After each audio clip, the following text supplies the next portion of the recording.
Hello दोस्तों। Good morning, नमस्कार। आप सभी का स्वागत है। आप सभी की शिक्षा में उम्मीद करता हूँ, आशा करता हूँ कि आप सभी जो स्वस्थ हैं, कुशल मंगल हैं, अपनी तैयारी जो अच्छे और बढ़िया तरीके से आप सभी लोग कर रहे थे। जो भी क्लास में फर्स्ट टाइम आए हैं, पहली बार आए हैं, नए हैं, उन सभी को बता दें कि हमारे जब आपकी जो है बीएड इंटरेस्टिंग है 2026 यानी कि बीएड फर्स्ट बैच है 2026 की आपकी तैयारी साथ कंप्लीट बेसिस पर डेली करवाइए। तो जिसे भी तैयारी पूरी करनी है, कंप्लीट करनी है, चैनल को सब्सक्राइब करके आप लोग हमारे साथ जुड़ जाएंगे। क्लास का समय देखिए, जीके जीएस की जो है सुबह 10 बजे डेली आप सभी को देखने को मिलती है। रीजनिंग की क्लास जो है दोपहर को 1 बजे, और हिंदी की जो क्लास है रात को 8 बजे आप सभी को हमारे चैनल पर देखने को मिलती है। तो आप सभी को इसी टाइम पर क्लास से जुड़कर अपनी तैयारी को पूरा कंप्लीट करना। नीचे डिस्क्रिप्शन में आपको इंस्टाग्राम टेलीग्राम का लिंक मिलेगा, तो इंस्टाग्राम फॉलो कर लेंगे, टेलीग्राम से ज्वाइन करेंगे। टेलीग्राम चैनल पर डेली बेसिस पे क्लास का अपडेट, एग्जाम का अपडेट और जो आपको पीडीएफ है क्लास का वो भी आपको देखने को मिल जाएगा। एग्जाम का अपडेट से याद है कि 10 फरवरी तक जो है डेट आ चुका है। यहाँ तक आपका जो है बीएड यूपी बीएड वाले का जो है फॉर्म आ जाएगा। ठीक है, 10 फरवरी तक जो है यूपी बीएड वाले का फॉर्म आ जाएगा। बाकी जो स्टेट के भी फॉर्म है, इसके आसपास में जो है सभी के फॉर्म आ जाएंगे। ठीक है, जब इसका आ जाएगा तो बाकी लोग का भी जल्दी ही आ जाएगा। ठीक, क्लियर। तो चलें क्लास से स्टार्ट करेंगे। पहला क्वेश्चन आपके सामने दिया गया है, ध्यान से देखें। क्वेश्चन स्टार्ट करने से पहले, मतलब क्लास स्टार्ट करने से पहले, जिसने अभी तक क्लास को लाइक नहीं किया लाइक करेंगे, शेयर नहीं किया शेयर करेंगे, जिसने अभी तक चैनल को सब्सक्राइब नहीं किया सब्सक्राइब करेंगे। ठीक है, चलिए क्या देगा। सियाचिन ग्लेशियर किस राज्य में स्थित है? ठीक है, हिमाचल प्रदेश में, उत्तराखंड में, जम्मू कश्मीर या सिक्किम? सियाचिन ग्लेशियर जो है किस राज्य में स्थित है, बताइए।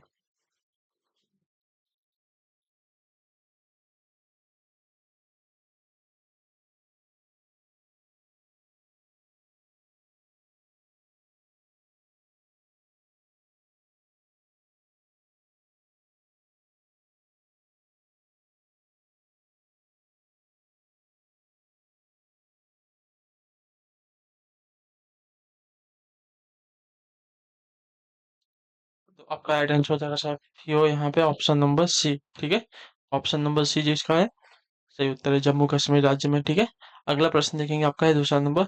भक्त तुकाराम कौन से मुगल सम्राट के समकालीन थे, बताइए। बाबर के, अकबर के, जहांगीर के, औरंगजेब के?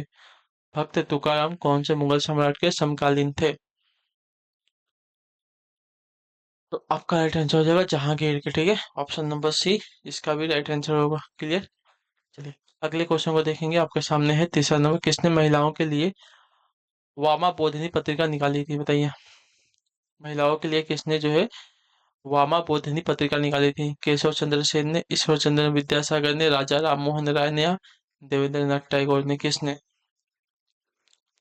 तो आपका राइट आंसर होगा केशव चंद्र सेन हो जाएगा। ठीक है, केशव चंद्र सेन ने महिलाओं के लिए वामा बोधिनी पत्रिका निकाली थी। अगले क्वेश्चन को देखा जाएगा। चौथा नंबर है, क्या दिया गया। व्यापारिक बैंकों द्वारा जनित साख नियंत्रण का नियंत्रण कौन करता है, बताइए। व्यापारिक बैंकों द्वारा जनित साख का नियंत्रण कौन करता है? भारतीय स्टेट बैंक, भारतीय रिजर्व बैंक, वित्त मंत्रालय या भारत सरकार? बताइए। व्यापारिक बैंकों द्वारा जनित साख का नियंत्रण कौन करता है? तो आपका सही उत्तर होगा भारत सरकार करती है। ठीक है, ऑप्शन नंबर डी जो दिया गया साथी आपका सही उत्तर होगा। क्लियर सभी को। चलिए अगले क्वेश्चन की तरफ बढ़ेंगे। पांचवा नंबर, देखिए क्या दिएगा। बागानी कृषि की प्रमुख विशेषता क्या होती है? एक फसली उत्पादन होती है, इसमें विभिन्न समूहों में विविध फसलों का उत्पादन होता है। बड़े फार्मों पर पशुपालन एवं फसल उत्पादन दोनों होता है, या फलदार वृक्षों की कृषि होती है, क्या होती है? तो बागानी कृषि की प्रमुख विशेषता होती है एक फसली उत्पादन। ठीक है, याद रखेंगे। तो ऑप्शन नंबर जो ए दिया गया आपका राइट आंसर होगा। एक ही फसल को कई सालों तक उगाना बागानी कृषि कहलाती है। तो ऑप्शन नंबर ए जो दिया गया है आपका राइट आंसर। अगले क्वेश्चन को देखेंगे। छठा नंबर क्या है। गोमतेश्वर मूर्ति रिक्त स्थान में स्थित है, कहाँ पर, बताइए। गोमतेश्वर मूर्ति कहाँ पर स्थित है? तो गोमतेश्वर मूर्ति की अगर बात की जाएगी तो आपका राइट आंसर यहाँ पे हो जाते हो श्रवण बेलगोला में स्थित है। ठीक है, ऑप्शन नंबर बी आपका राइट आंसर हो जाएगा। ठीक है, गोमतेश्वर मूर्ति आपकी श्रवण बेलागोल में स्थित है। चलिए अगले क्वेश्चन को देखेंगे। सातवें नंबर पे ध्यान से देखेंगे, उत्तर देंगे। विधान परिषद की कुल सदस्य संख्या का कितना भाग जो है माध्यमिक स्कूलों, कॉलेजों और विश्वविद्यालयों के शिक्षकों द्वारा निर्वाचित होता है, बताइए। विधान परिषद की कुल सदस्य संख्या का कितना भाग जो है माध्यमिक स्कूलों, कॉलेजों और विश्वविद्यालयों के शिक्षकों के द्वारा जो है निर्वाचित होता है? 1/3, 1/4, 1/6 या 1/12? तो 1/12% भाग, ठीक है। ऑप्शन नंबर जो डी दिएगा आपका राइट आंसर। विधान परिषद की कुल सदस्य संख्या का 1/12 भाग जो है माध्यमिक स्कूलों, कॉलेजों और विश्वविद्यालयों के शिक्षकों के द्वारा जो क्या रहता है निर्वाचित होता है। चलिए अगले क्वेश्चन को देखेंगे। क्वेश्चन नंबर 8 क्या देगा, पेट्रोलियम अग्नि के लिए कौन से प्रकार का अग्निशामक प्रयोग किया जाता है? बताइए, पेट्रोलियम अग्नि के लिए कौन से प्रकार का अग्निशामक जो है प्रयोग किया जाता है? तो इसका राइट आंसर आपका हो जाता है पाउडर प्रकार का, ठीक है। ऑप्शन नंबर जो सी दिया गया आपका राइट आंसर। पेट्रोलियम अग्नि के लिए जो है पाउडर प्रकार का, ठीक है, अग्निशामक जो है प्रयोग किया जाता है। क्लियर। अगला प्रश्न है क्वेश्चन नंबर 9। मलजल उपचार के मंथन टैंक का कार्य किसे निकालना है? बताइए, मलजल उपचार के मंथन टैंक का कार्य जो है किसे निकालना होता है? तेल और वसीय पदार्थ को, निलंबित ठोस पदार्थ को, शीतकणीय पदार्थ को या अजैविक पदार्थ को? तो इसका राइट आंसर होती हो तेल और वसीय पदार्थ को। मलजल उपचार के मंथन टैंक का कार्य होता है तेल और वसीय पदार्थ को निकालना। चलिए क्वेश्चन नंबर 10 पे उत्तर देंगे। पृथ्वी की सतह के ऊपर ओजोन की परत किससे बचाव प्रदान करती है? पृथ्वी की सतह के ऊपर जो ओजोन की परत है वह किससे बचाव हमें प्रदान करती है? एक्स किरणों से, पराबैंगनी किरणों से, गामा किरणों से या अवरक्त किरणों से?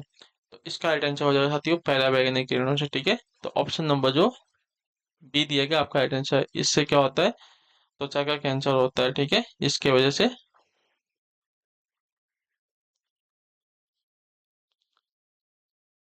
बचाने का काम कौन करती है? तो ओजोन परत करती है, ठीक है। चलिए अगला प्रश्न देखेंगे। ये क्या नंबर क्या है, द्वारिकाधीश मंदिर स्थित है कहाँ पर? भोपाल में है, झांसी में है, मथुरा में है या कानपुर में? बताइए, द्वारिकाधीश मंदिर कहाँ पर स्थित है?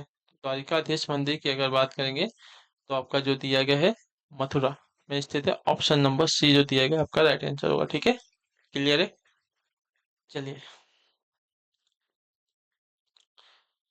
12 नंबर प्रश्न देखिए क्या पूछा गया। भारतीय राष्ट्रीय कांग्रेस के कहाँ पर आयोजित वार्षिक सत्र में पूर्ण स्वराज का संकल्प अपनाया गया था? बताइए।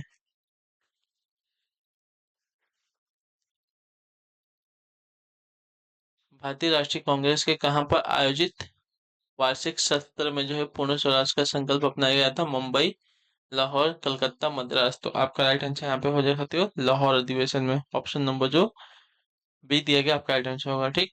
लाहौर अधिवेशन में जो है पूर्ण स्वराज की संकल्प जो है अपनाया गया था। अगला 13 नंबर। गुजरात में साबरमती आश्रम की स्थापना गांधी जी ने किस वर्ष की थी? बताइए।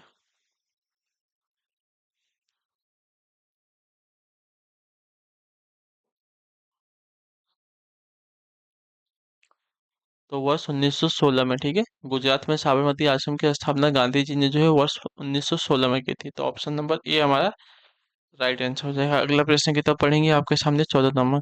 किसने यह आह्वान किया कि पुनः वेदों को अपनाएं? ठीक है, रामकृष्ण परमहंस ने, विवेकानंद ने, ज्योतिबा फूले ने या दयानंद सरस्वती ने? किसने? तो इसका राइट आंसर आपका हो जाएगा विवेकानंद ने, ठीक है। ऑप्शन नंबर बी जो दिया गया आपका राइट आंसर। इन्होंने आह्वान किया था कि पुनः वेदों को अपनाएं, ठीक। क्लियर। चलिए अगले क्वेश्चन की तरफ बढ़ेंगे। 15 नंबर। रावत भाटा परमाणु विद्युत संयंत्र कहाँ पर अवस्थित है? बताइए। रावत भाटा विद्युत संयंत्र जो है परमाणु विद्युत संयंत्र, ठीक है, कहाँ पर स्थित है? कर्नाटक में है, तमिलनाडु में है, गुजरात में है, राजस्थान में है? तो ये आपका स्थित है साथियों राजस्थान में, ठीक है। तो ऑप्शन नंबर डी राइट होगा। रावत भाटा परमाणु विद्युत संयंत्र आपका जो है राजस्थान में स्थित है। क्लियर है। चलिए तो ऑप्शन नंबर डी सही उत्तर हो जाएगा। 16 नंबर है। पाब्लो पिकासो कहाँ का प्रसिद्ध चित्रकार था? जर्मनी का, ग्रीस का, स्पेन का, इटली का? ठीक है, पाब्लो पिकासो जो है कहाँ का प्रसिद्ध चित्रकार था? तो यह था आपका साथियों स्पेन का, ठीक है, ऑप्शन नंबर सी राइट हो जाएगा। क्लियर सभी को? पाब्लो पिकासो जो है स्पेन का प्रसिद्ध चित्रकार था। 17 नंबर है, परमाणु शक्ति संपन्न राष्ट्रों में भारत का विश्व में कौन सा स्थान है, बताइए। परमाणु शक्ति संपन्न राष्ट्रों में भारत का विश्व में कौन सा स्थान है? पांचवा है, छठवां है, सातवां है, आठवां है? तो भारत का स्थान आपका छठवां स्थान है, ठीक है, ऑप्शन नंबर बी राइट होगा। परमाणु शक्ति संपन्न राष्ट्र में भारत का विश्व में छठवां स्थान है, ठीक। चलिए अगले क्वेश्चन को देखते हैं। 18 नंबर, निम्नलिखित में से कौन सी ग्रीन हाउस गैस नहीं है, ठीक है। Chlorofluorocarbon, methane, carbon dioxide, nitrogen, इन चारों में से कौन सी जो है ग्रीन हाउस गैस नहीं है? तो इन चारों में से आपकी जो है नाइट्रोजन, नाइट्रोजन आपकी ग्रीन हाउस गैस नहीं है, ठीक है। क्लियर है? चलिए अगले क्वेश्चन की तरफ बढ़ लेते हैं। 19 नंबर, कहाँ काम करने वाले व्यक्तियों को ब्लैक लंग रोग हो जाता है, बताइए। कहाँ काम करने वाले व्यक्तियों को जो है ब्लैक लंग रोग हो जाता है? विद्युत लेपन उद्योग में, कार्बनिक विलायक उद्योग में, पेंट विनिर्माण उद्योग में, या कोयला खान में? तो इसका राइट आंसर हो जाएगा कोयला खान में, ठीक है। कोयला खान में काम करने वाले व्यक्तियों को ब्लैक लंग नामक रोग होता है, ठीक है। तो ऑप्शन नंबर डी जो दिया गया राइट आंसर होगा। अगला प्रश्न है आपका 20 नंबर, क्या देगा? त्वत्त रंजनी सभा, ठीक है, तत्व रंजनी सभा, तत्वबोधिनी सभा एवं तत्वबोधिनी पत्रिका से संबंधित है कौन, बताइए। देवेंद्र नाथ टैगोर, ईश्वर चंद्र विद्यासागर, रविंद्रनाथ टैगोर, बंकिम चंद्र चटर्जी? तत्व रंजनी सभा, तत्वबोधिनी सभा, तत्व बोधिनी पत्रिका से संबंधित है कौन? तो आपका राइट आंसर हो जाएगा देवेंद्र नाथ टैगोर, ठीक है, ऑप्शन नंबर ये जो दिया गया आपका सही उत्तर हो जाएगा, ठीक। चलिए अगले प्रश्न की तरफ बढ़ रहे हैं। 21 नंबर कहते हैं, आकाश किस कारण से जो है नीला होता है, बताइए। आकाश का जो रंग है किस कारण से हमें नीला दिखाई देता है? तो इसका राइट आंसर हो जाएगा वायुमंडल में सूर्य के प्रकाश के लघुत्तर तरंग दैर्ध्य का प्रकीर्णन के कारण, ठीक है, याद रखिएगा। ऑप्शन नंबर जो सी दिया गया आपका राइट आंसर होगा। वायुमंडल में सूर्य के प्रकाश के लघुत्तर तरंग दैर्ध्य के प्रकीर्णन के कारण जो है आकाश हमें नीला दिखाई देता है। तो ऑप्शन नंबर जो सी दिया गया है आपका राइट आंसर होगा। चलिए 22 नंबर है, बताने की कोशिश करेंगे। धातु की चायदानियों में लकड़ी के हैंडल क्यों लगे होते हैं, बताइए। धातु की चायदानियों में लकड़ी के हैंडल क्यों लगे होते हैं? तो इसका सिंपल सा रीजन है कि लकड़ी जो है उसमें की कुछ अलग होती है, ठीक है, इसके वजह से। तो ऑप्शन नंबर जो ए दिया गया है आपका सही उत्तर होगा। चलिए अगला प्रश्न देखेंगे, आपके सामने है 23 23वां, मुक्त विश्वविद्यालय की स्थापना का विचार सर्वप्रथम किसने दिया था, बताइए। मुक्त विश्वविद्यालय की स्थापना का विचार सर्वप्रथम किसने दिया था? क्लीमेंट एटली ने, विंस्टन चर्चिल ने, हेक्टर मुनरो ने, या हेरोल्ड विल्सन ने? तो मुक्त विश्वविद्यालय की स्थापना का विचार सर्वप्रथम जो आपका हेरोल्ड विल्सन ने दिया था। ऑप्शन नंबर डी हमारा राइट आंसर होगा, ठीक है। अगला प्रश्न की तरफ बढ़ेंगे 24 नंबर, ठीक है, ध्यान से देखेंगे। गुरु अर्जुन देव सिखों के कौन से गुरु थे, बताइए। दूसरे थे, पांचवे थे, छठे थे, सातवें थे? गुरु अर्जुन देव जो है सिखों के कौन से गुरु थे? तो यह थे सिखों के आपके पांचवे गुरु थे, ऑप्शन नंबर बी राइट होगा। क्लियर सभी को? गुरु अर्जुन देव जो है सिखों के पांचवे गुरु थे। चलिए 25 नंबर, बलुआ पत्थर परिवर्तित होता है किसमें? नीस में, सिस्ट में, क्वार्टरजाइट में, या ग्रेफाइट में?